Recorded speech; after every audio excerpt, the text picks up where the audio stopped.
Welcome back. Topping the news this half hour, it is a new year, and for some, that means looking for and possibly getting a new job. The Department of Social Services has opportunities within the department. Here to talk about recruitment efforts, right now we're joined by Buffalo Police Officer Andrea Anderson. It is a pleasure to have you here. Thanks for coming in. Happy New Year. Yes, Happy New Year. If there is one thing about you, you are always out in the community doing something. You're here to talk about a job fair. I am consistently consistent. Yeah, so I was contacted by the Department of Labor that I heard somebody from the Department of Social Services wanted to get in touch with me because they wanted to do a job fair, and they are really needing help at East Ferry Detention Center and some caseworker openings too. And I'm more focused on the job fairs now. I used to do a lot of events giving away things, but I kind of wanted to refocus more on empowering, because if I'm constantly giving away free stuff and seeing the same people, then maybe something isn't working. So maybe if I can assist you and empower you to get the job and help yourself, then you wouldn't need someone to sponsor you at Christmas because you're already doing it. You've got your own money because you have a new job. Yeah. That's well said. Hey, me. So, that's well said. Yes, so definitely.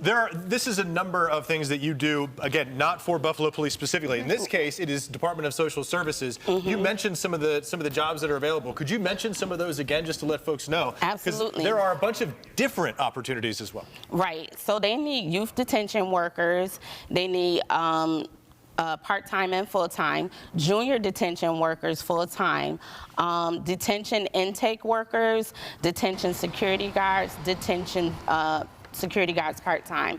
And also they was just saying, they was just saying that for the caseworker positions, they're bilingual.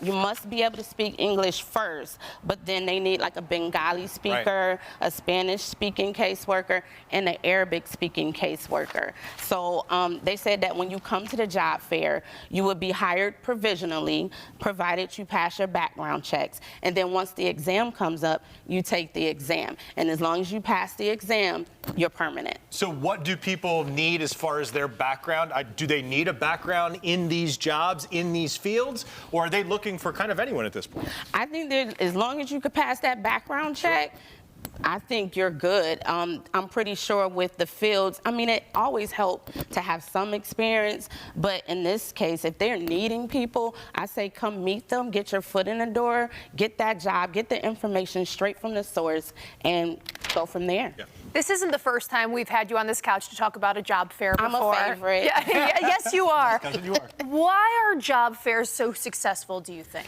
I think the ones, because with the job fairs that I used to, because I used to attend job fairs as a job seeker, but I like to bring them to the community.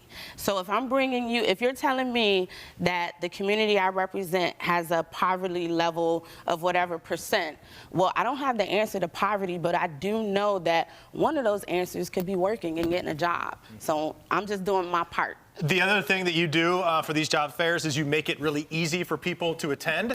So give us the time, date, place, and the fact that it's right on the bus route, right? Yes, it is. So it's going to be tomorrow, Friday, January 3rd, 12 to 3, C District Police Station, of course, and you come right in. I knew a lot of people on social media would say, she just running warrant checks. No, I am not.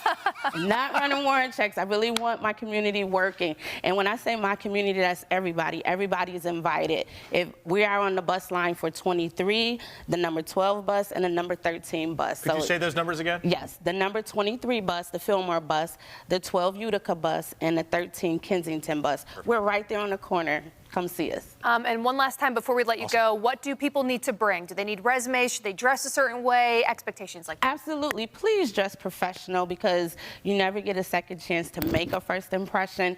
Bring your resume if you have it. And yeah, just come. If you have a resume, definitely bring it. But I really want you to come, just come prepared. Come like you about to leave out with a job, you know. That's good. All right. All right, if anyone missed any of this interview, it'll be on WIVB.com. Buffalo Police Officer and Community Advocate Andrea Anderson. Cousin, thanks for joining us. All right, it was so good to see you. Happy New Year. All right, sweetie, I'll see you, okay?